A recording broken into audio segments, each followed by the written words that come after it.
On June 23, 1996, N64 was released in Japan. The results were nothing less than phenomenal. Within hours, over 500,000 systems cleared the shelves.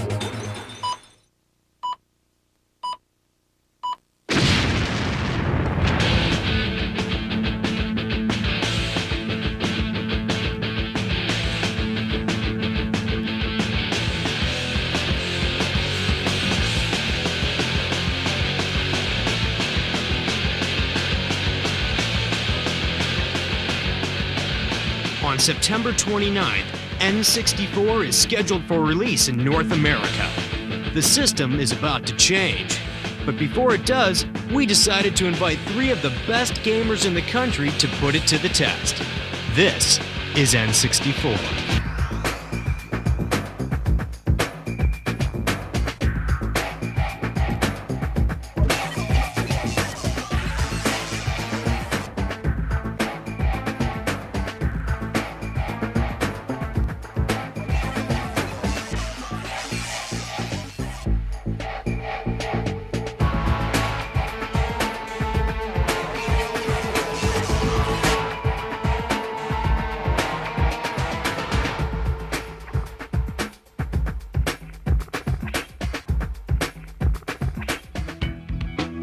Good evening, gentlemen. We've been expecting you.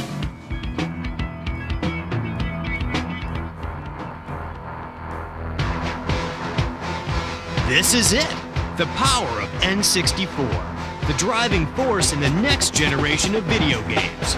With 64-bit technology, you're witness to moves and graphics that no other system can match. 360-degree viewing, 3-dimensional graphic interpretations, anti-aliasing for crisp graphics, and too many other things that are just going to blow your mind.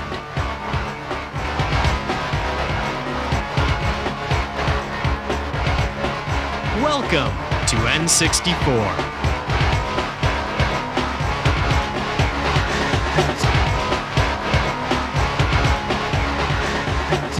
Greetings, gentlemen.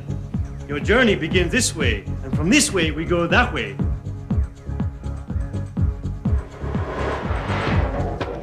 Yo, what is this? Yo, it's kinda dark in here. Okay. Hey guys, how you doing?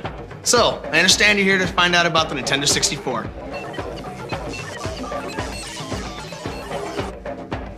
Nintendo 64, we call it that because it happens to be the world's first 64-bit hardware. Now, I could go on and on about all the technical stuff, but I think it's easier for me to explain that as I show you the game. Hello! So let me jump into the game. You notice that Mario's standing in this huge field outside of a big castle. Now, if I take the control stick and I just move it a little bit, you notice that Mario will start to tiptoe. If I move it a little bit farther, Mario will start this kind of slow walk. Crank it and he goes full out sprint. Whip it in circles. Full 360-degree control. 360. And I'm gonna cruise up into this castle, because that's where most of the levels are. Go, little man, go. Whee! What kind of skills you have, little man? Now that I'm inside of the castle, before I go show you a level, I'd like to show you some of the cool things that Mario can do. And I'm sure you've seen traditional Mario games. You know that Mario can do things like climb and jump on enemies, but now Mario's got some stunts. Check out Mario, man, doing those backflips. I push the Z and then push jump. Whee! Mario does a layout double backflip. Awesome. If I like run along, push Z, jump, whoa, Mario jumps a mile. Oh, look at that. Did you see him climb? I can get Mario to do things climbing trees. I can get Mario to do things by hanging on ledges. I can do a ton of stuff with Mario. Oh, did you see that? Yo, you see the way you went to that door? No kidding. Here we go!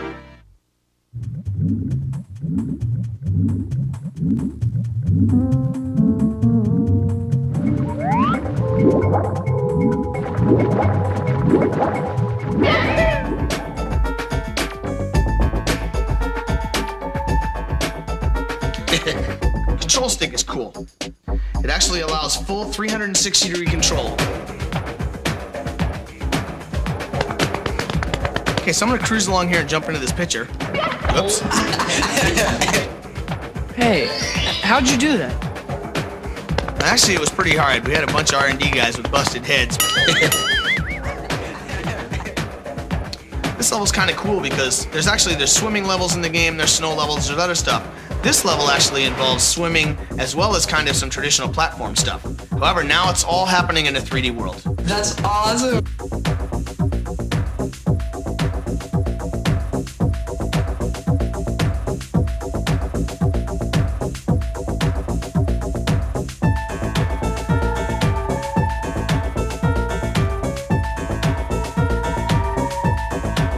Smooth.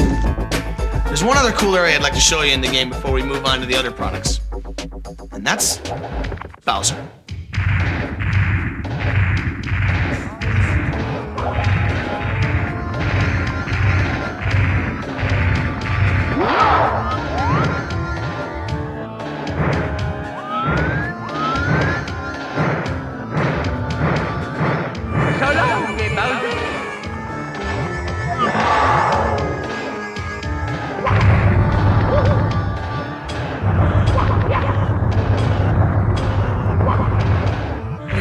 This is too cool. I'm not going to go all the way through this level, but I just want to show you some of the cool things you can do in here.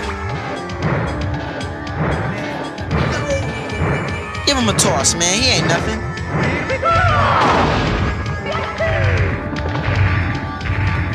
Anyway, I think I could go on for about the next 20 hours telling you about Mario 64, but I think it's time we move on to Armand, who's going to show you Pilot Wings.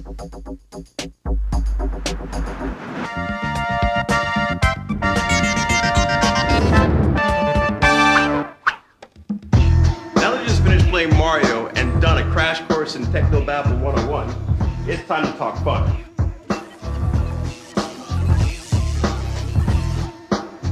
What's really different about Pilot Wings is that you get to deal with more than just airplanes.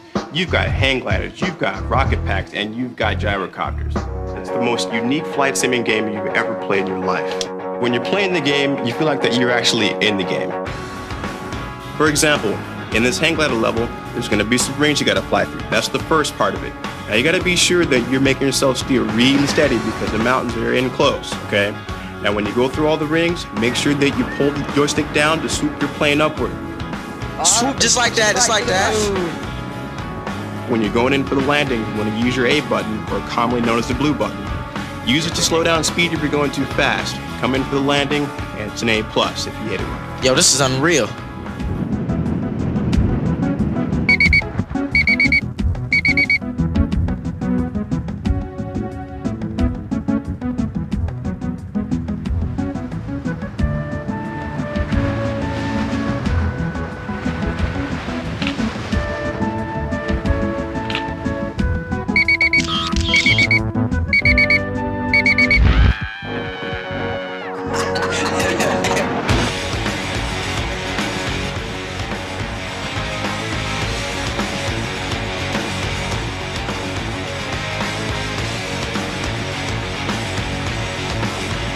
When you get to the point where you think you're actually good at this game, try this.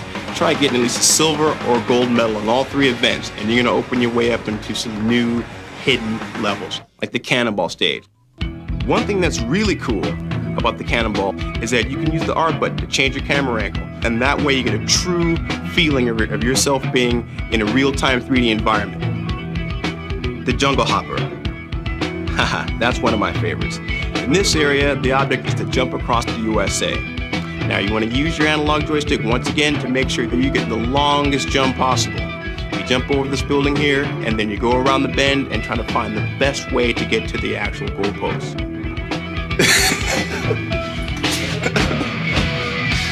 You've still got one more game to play. Shadows of the Empire.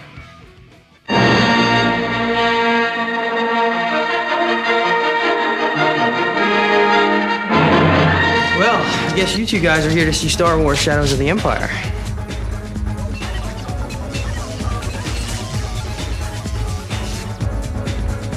I guess I'll cut to the chase and get right to the game, which is my favorite part. One of the really unique things about Star Wars is that there are several different game types in this game, actually. You fly a snowspeeder over the ice world, you're a guy in a corridor in a maze type level. You actually fly in a spaceship. You do ride a swoop bike, which is kind of like a big speeder bike across the land. And one of the coolest parts in the game that I really like is these big walker guys.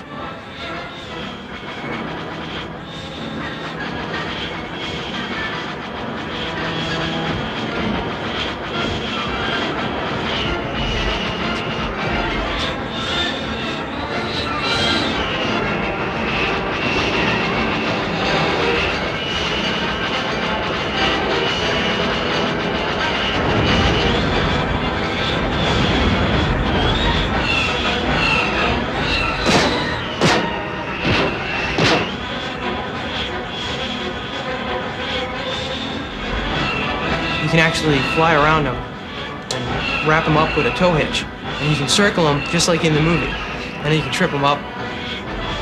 Love that part.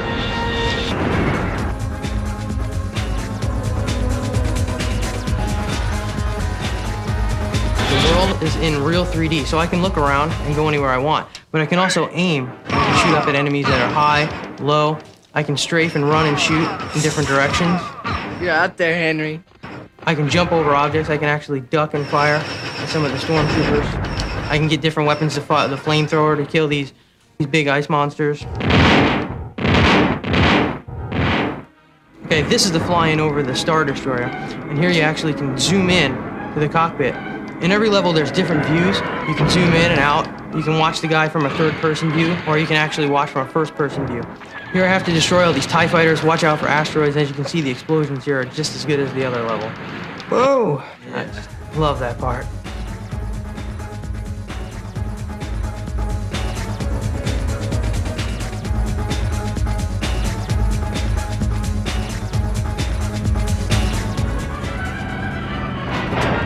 Here's the swoop bike level. See, I'm chasing this gang inside the town. See how fast it gets. I can zoom out and look in a third-person view. See, I can see all the walls. I gotta try and bump them and stop them from getting to loot. I really like how fast this level moves. It's pretty overwhelming at first when you're inside the narrow confines of the town, but you get out later on and you actually get out onto the desert and you go over the Sarlacc pits and you have to do the jumps and go through the canyon. Insane. Here I can go anywhere I want and look at things. I can search the walls and stuff and find hidden items.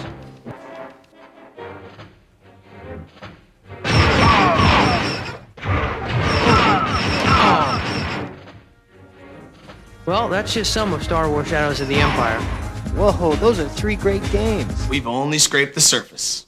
There's more?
N64 rules. On September 29th, N64 will be released in limited quantities. You know the date, you know the system, you know what to do, you don't want to wait. Change the system.